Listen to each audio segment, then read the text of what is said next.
Hola, buenos días, bienvenidos a otro video de Tennis Intention. Este video lo voy a titular La disciplina del caos. ¿Por qué este título? Eh, Voy a poner en contexto primero por qué voy a hablar de esto. Hoy tuve una sesión con un alumno que tiene buena técnica, tiene buenos movimientos, pero carece de alguna forma de una organización de su juego. No sabe. eh, Tiene como mucha información y es lo que me dice es que tengo tanta información, pero no sé cómo organizarla o cómo de alguna forma hacer una compresión total para poder crear ese juego que necesito. Entonces, él hace entrenamientos conmigo casi, casi semanalmente, no todas las semanas, pero una vez cada 2 semanas. Él entrena en otro lugar. Entonces me dice, es que eh, mi otro entrenador me dice que tengo que disciplinarme. Y entonces yo le digo, pero disciplinarte ¿en qué sentido? Bueno, que por ejemplo solamente él me manda a hacer, que me concentre en hacer solamente cruzadas. Y cuando sea yo capaz de hacer miles de cruzadas, entonces puedo inventar mi juego.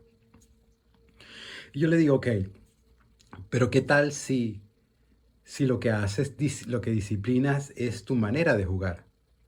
Por ejemplo, a él le gusta ir a la red constantemente. Entonces, ¿por qué no disciplinas eso?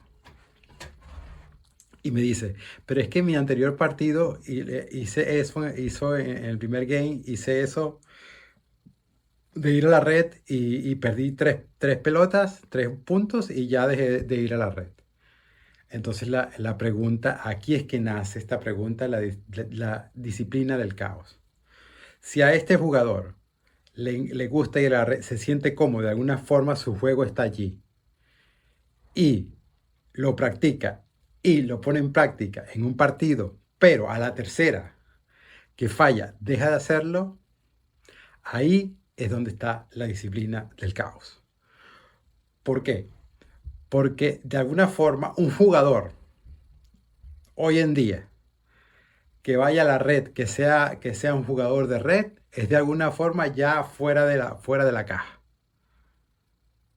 Vamos a poner este caso. Imaginemos que, que un jugador quiere implementar un saque y volea en una pista lenta como es la de la tierra batida. Todo el mundo se llevaría las manos a la cabeza. ¿Por qué? Porque no existe. Pero eso no significa que no pueda existir. Sin embargo, si llegara un jugador planteando ese juego y lo convirtiera en una disciplina, veríamos entonces un campeón de saque y volea en tierra batida.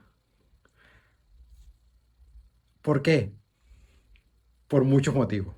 Lo primero, el jugador, en este caso el jugador, tiene más afinidad con el juego de red que con el juego de fondo. El jugador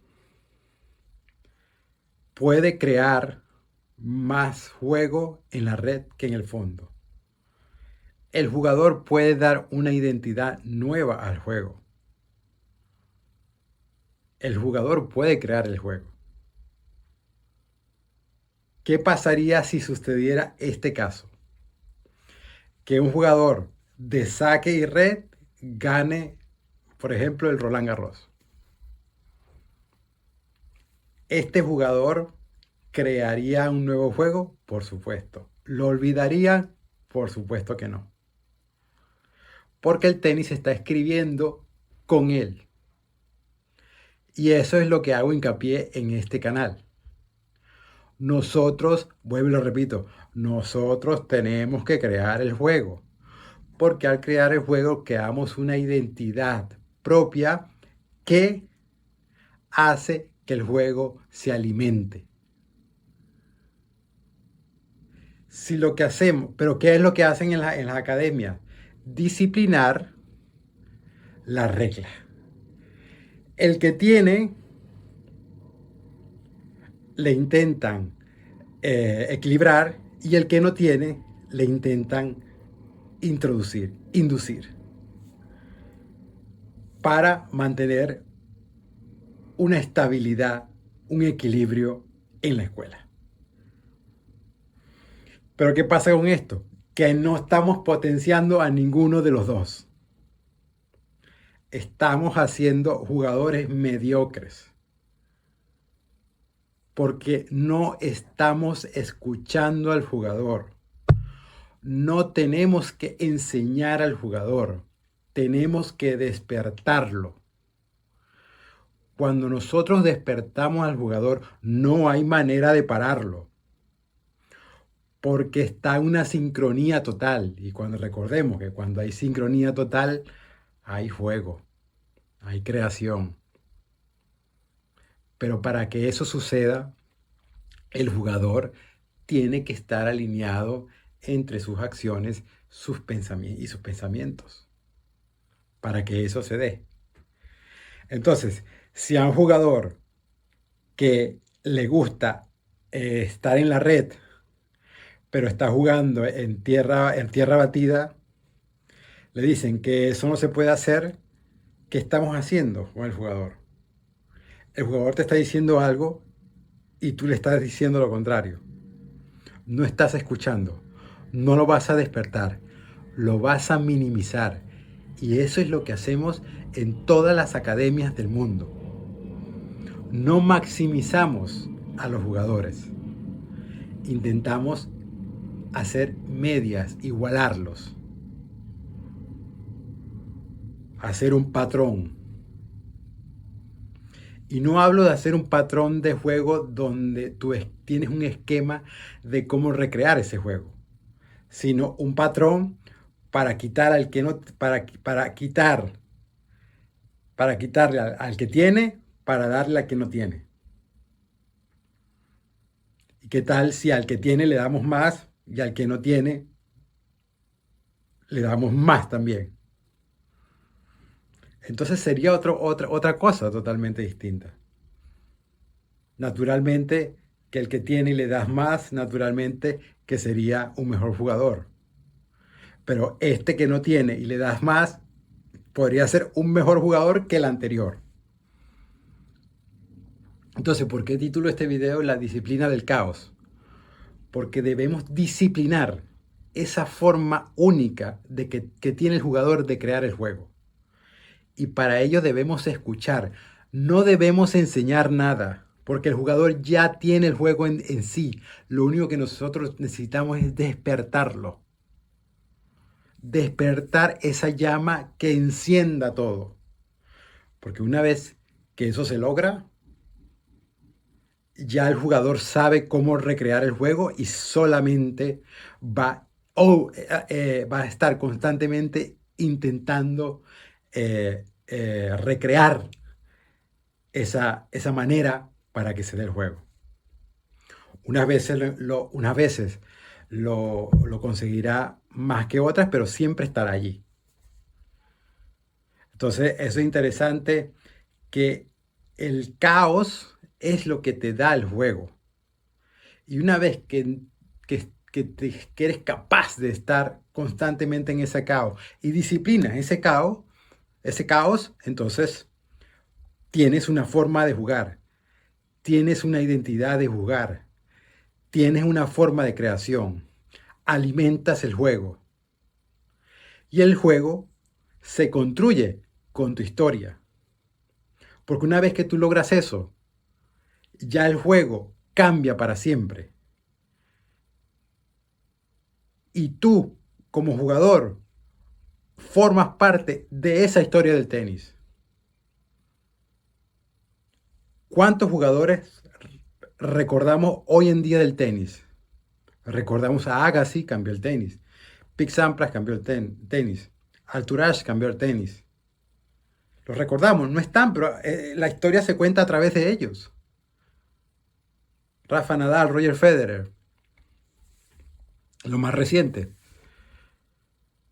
Entonces es interesante entender que no tenemos que generar medias en los jugadores, tenemos que potenciar lo que ellos de por sí ya entienden y tienen. Cuando despiertas eso, naturalmente que despierta su juego. Y ese es tu trabajo como entrenador y como jugador. Eso es tu labor de buscar, de creer. Por eso te digo que tienes que creerlo. Porque si este jugador que tengo a la tercera le gusta jugar en la red y al tercer fallo abandona el intento, ¿este jugador cree en ello? No, pero sabe que su juego está allí. Entonces, ¿qué le faltaría? Que crea en ello para que lo pueda ver. Y cuando lo ve, descubre algo que no tenía, que tenía, pero que no había despertado. Así que recuerda, disciplina tu caos. Es lo único que necesitas. No necesitas más nada. Es la búsqueda que debes tener a diario. Y tú lo sabes. Tú sabes cuál es tu juego. Tú entiendes cuál es tu juego. Pues cuéntalo. Y a lo mejor te dirán voces externas que eso no se puede hacer, que eso no es correcto, que eso no sé qué, que eso no sé cuál. Pero tú en tu interior sabes que lo es. Defiéndelo, porque lo vas a ver. Pero para ello debes creerlo. Y cuando lo crees, aparece. Entonces todos los demás, cuando aparezca y ya se convierta en una creación, en una identidad, entonces dirán todos los demás, ah, claro, yo lo sabía. Ya. Entonces tú eres el responsable de ese caos y también eres el responsable de disciplinar ese caos. Espero que te ayude este video y recuerda bien, caos y disciplina. Adiós.